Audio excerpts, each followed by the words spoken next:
एक शहर में एक युवा लड़का रहता था जिसका नाम राहुल था। राहुल की शादी एक सुंदर और समझदार कन्या से हुई थी जिसका नाम आकांक्षा था। वे दोनों अपने घर में बड़े प्यार से और खुशी खुशी रहते थे। अभी राहुल का शादी का कुछ ही दिन हुआ था कि तभी राहुल का ट्रांसफर एक छोटे से और वीराने गांव में हो गया। फिर राहुल और आकांक्षा दोनों उस वीराने से गांव में चले गए और उस गांव में जाकर वो दोनों रहने लगे।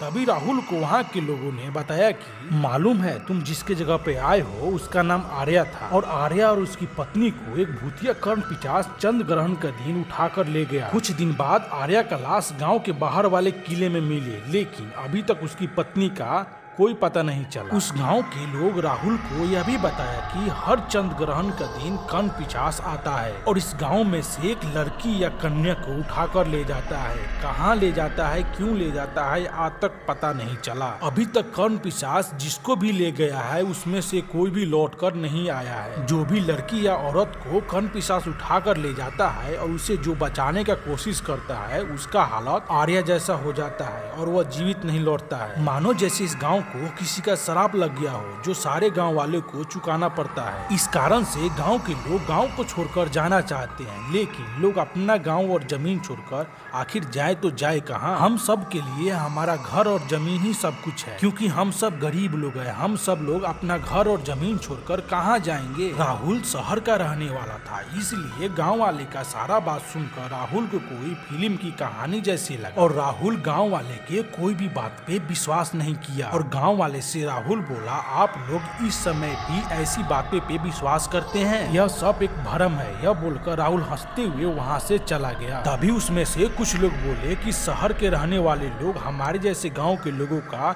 दुख दर्द थोड़ी समझेंगे। जो हमारे नसीब में होने वाला होगा वही होगा। उसके बाद राहुल और उसकी पत्नी खुशी खुशी उस गाँव में रहने लगे। यह सब बातों को भूल कर राहुल अपने काम पर ध्यान देने लगा और उस गांव के लोग भी अपने अपने कामों में बिजी हो गए। कुछ महीना बीता, फिर गांव वाले लोगों को यह डर सताने लगा कि फिर कर्ण पिशाच आएगा और इस बार किसे उठा कर ले जाए। यह सब सोच सोच कर लोग डरने लगे और अपने काम से जल्दी घर आते और एक साथ बैठकर उस कर्ण पिशाच से बचने के लिए कुछ उपाय सोचने लगे कि चंद्र ग्रहण का दिन उस राक्षसी कर्ण पिशाच से कैसे अपने आप को बचाया जाए। रोज राहुल घर आते समय उन लोगों को देखता। एक दिन राहुल उन लोगों को देखकर हंसते हुए अपनी पत्नी के पास गया। राहुल हंसते हुए अपनी पत्नी आकांक्षा के पास गया और जाकर उससे सारी बात बताई। और राहुल बोला कि आज के समय भी ये लोग ऐसी बातों पे विश्वास करते हैं। राहुल की सारी बात सुनने के बाद आकांक्षा बोली कि अगर गांव वाले लोग यह बात बोल रहे हैं तो यह बात सही ही होगा, क्योंकि हम लोगों को इस गांव में आए हुए कितने दिन हुए हैं और हम लोग इस गांव के बारे में क्या जानते हैं। फिर राहुल बोला, तुम भी गांव के अनपढ़ जैसे लोगों की तरह बातें मत करो। यह बोलकर उसे डांट दिया। फिर चंद्र ग्रहण आने में अभी 5 दिन बाकी था और पूरे गाँव के लोग डरे हुए थे। उस गाँव का कोई भी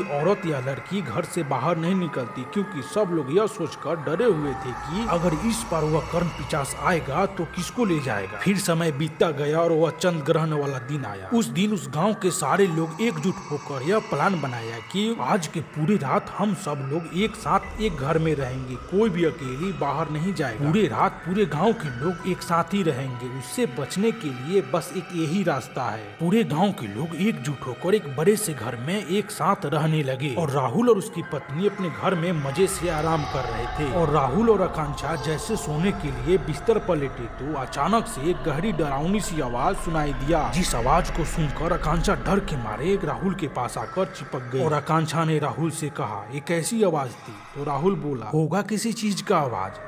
फिर आकांक्षा बोली, नहीं, यह आवाज उस कर्ण पिशाच का है। आज चंद्र ग्रहण लगने वाला है और गांव वाले लोग ने यह बताया था कि वह कर्ण पिशाच चंद्र ग्रहण की रात ही आता है। राहुल आकांक्षा की बातों को नजरअंदाज करते हुए उसे डांटा और राहुल सोने लगा, लेकिन राहुल की बेवकूफी महंगी पड़ी। राहुल तो आराम से बिस्तर पर लेट गया, लेकिन आकांक्षा के चेहरे पर अभी भी डर का असर दिखाई दे रहा था, क्योंकि उस घर के पुराने इतिहास के अनुसार इस घर में पहले जो औरत रहती थी जिसका नाम निशा था, ये निशा को चंद्र ग्रहण का दिन ही वो कर्ण पिशाच उठाकर ले गया था। इसलिए आकांक्षा डरी हुई थी और राहुल को बार बार यह बोल रही थी कि हम लोग भी गाँव वाले के पास चलते हैं और आज के पूरी रात हम लोग उस गाँव वाले लोगों के साथ ही रहेंगे।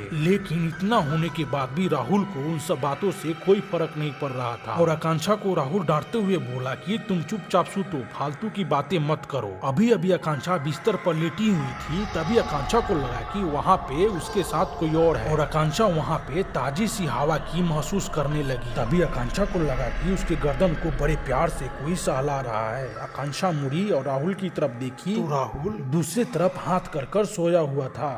तभी आकांक्षा बेड के दूसरी तरफ देखी और जोर से चिल्लाई, क्योंकि वहाँ पे एक विशाल सा कर्ण पिशाच खड़ा हुआ था और वह कर्ण पिशाच डरावनी मुस्कान के साथ आकांक्षा को देख रहा था।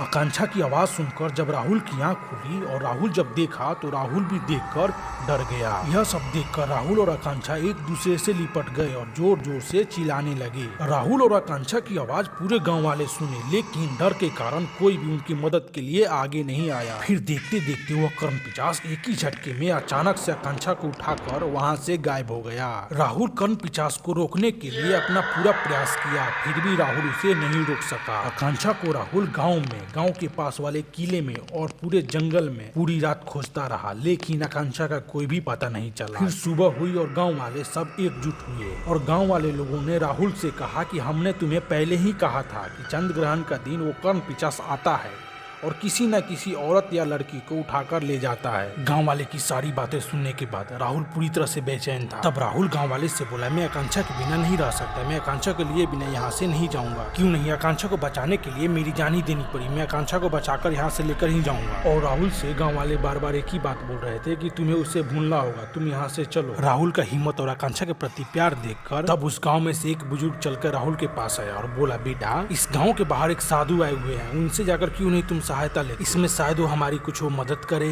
तब राहुल उस बुजुर्ग का बात सुनकर बोला, बाबा मैं आकांक्षा को बचाने के लिए कुछ भी कर सकता हूँ, मैं उस साधु के पास जाऊंगा। फिर राहुल का हिम्मत देकर उस गांव के सारे लोग डिसाइड किए कि हमसे जितना हो सकेगा हम राहुल की मदद करेंगे। फिर उस गांव के सारे लोग एकजुट होकर राहुल के साथ उस तांत्रिक के पास जाने लगे। राहुल और उस गाँव के सारे लोग उस साधुई तांत्रिक के पास गए और जाकर सारी बात बताई। और जब वो साधुई तांत्रिक सारी बात सुनकर जो बात उन लोगों को बताया वो सुनकर सबकी आंखें खुली की खुली रह गई। लेकिन उस साधु ने उस गाँव के बारे में ऐसे क्या बात बताया जो सुनकर सबकी आंख खुली की खुली रह गई। देखने के लिए वीडियो को लाइक और चैनल को सब्सक्राइब करें, क्योंकि अगले पार्ट में लेकर हम आएंगे। तब तक के लिए हम भी चलते हैं।